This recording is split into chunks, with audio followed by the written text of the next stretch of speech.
Good day, ladies and gentlemen. We are Josh Ommen and Roberto Anaya, and today we'll be presenting to you about the structure, challenges, and management techniques of public accounting firm Holthouse, Carlin & Van Trite, better known as HCVT. A little bit about the company before we move on. HCVT is an accounting firm based in Southern California.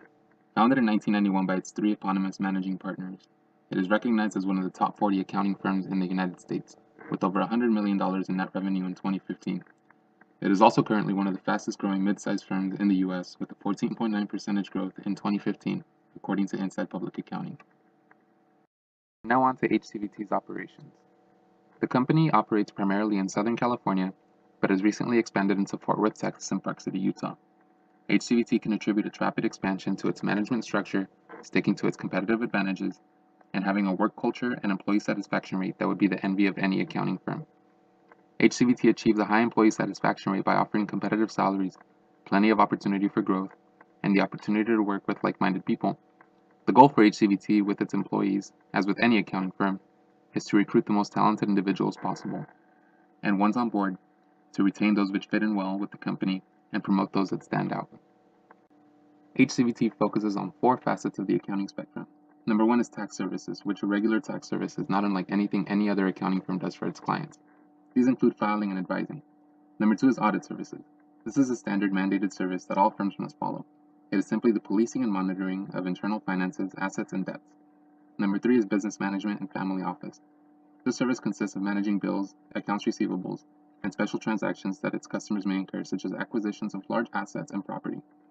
Typical customers for this service are small and medium businesses and high net worth individuals. An example of this would be a celebrity that wishes to create a trust fund or purchase a yacht. The fourth area HCVT focuses on is mergers and acquisitions. Mergers and acquisitions, according to Accounting Today, is the second fastest growing branch in the accounting services world. HCVT's mergers and acquisitions services helps its clients with valuation of assets, analysis of financial statements, and is involved in both the sale and acquisition side of the purchase process. What this service provides for its customers is security that the decision to buy or sell is safe and sensible. By focusing on these four areas of accounting, and limiting services to only privately held companies and private individuals, HCVT has managed to find success in its niche services and provides exceptional value to its clients. First, we will analyze HCVT's organizational structure, a topic covered in Chapter 10 of our course. For insight into the structure at HCVT, we interviewed a current staff accountant who provided us with invaluable information as to the inner workings of the firm. However, since they are not an official company spokesperson or partner, our contact requested to remain anonymous for our presentation. The corporate structure at HCVT isn't unlike many other accounting firms. However, due to the fact that the firm works exclusively with private corporations, they are able to streamline their procedures and deliver all work in an efficient manner. HCVT has a very simple chain of command. At the bottom are staff accountants.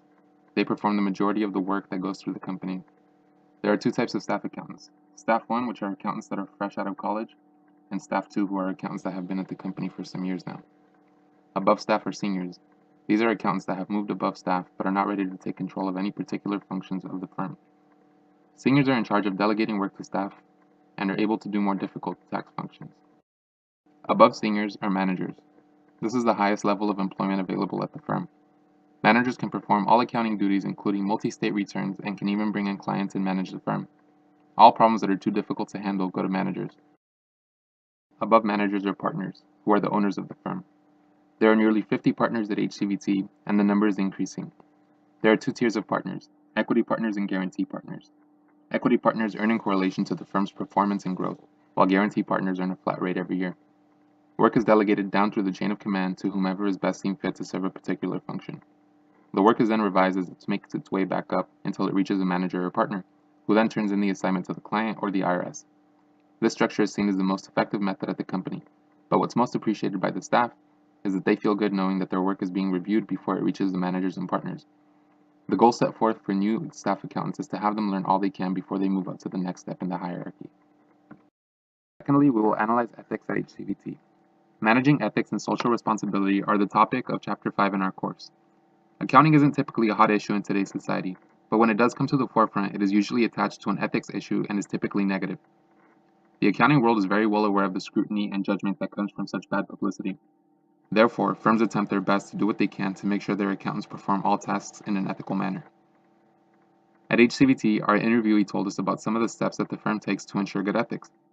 The first method is a formality that all accountants must fill out after each return. Essentially, after an accountant prepares a return, they must fill out a checklist provided by the American Institute for Certified Public Accountants, the AICPA.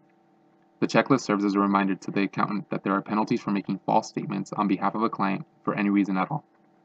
This is a simple and easy way to ensure that there is no confusion as to what is and isn't allowed to be done by an accountant. Another tool used by HCVT is the use of soft skills workshops in order to develop stronger ethics in employees. The firm has been hosting said workshops since the summer in order to help develop stronger and better employees in time for the tax season that is coming up. During these workshops, our contact stated that there are consistent reminders about how to behave so that ethics problems don't arise. One such technique that stands out is the implementation of a no-nonsense culture that places facts and figures above feelings and kindness. The idea behind this tactic is that ethics issues arise from personal attachment to a client's situation or persona. However, if accountants are taught to behave in a professional manner, free from attachment, and with regard for facts, they are more likely to perform their jobs correctly despite having to deliver bad news or make an entry that would cost the client a lot of money, whether or not it's the right decision. This embodies a practical approach to ethical decision-making, and as far as management goes, they teach all new accountants this culture of doing things the right way the first time and not succumbing to bribery or threats. This is a good model for this industry because unethical accountants have the means and resources to make a lot of money by cooking the books. Something that HCVT could consider for the future would be the implementation of a full-time chief ethics officer or an ethics managing partner. This would strengthen the ethics narrative within the company and seriously cast doubt on any accountant who would possibly consider breaking the rules for any reason. Finally, we will analyze leadership and how HCVT has placed leadership development at the forefront of its internal business model. Employees are subtly given responsibility over newcomers and are tasked with making sure that interns and staff 1 accountants are up to date with software, advanced accounting procedures, and company culture. If management sees that an employee is capable of explaining things well and commands respect from his or her peers, then that is a good way to gauge their leadership ability. Over time, an employee becomes better at their job and develops the ability to lead and interact with people.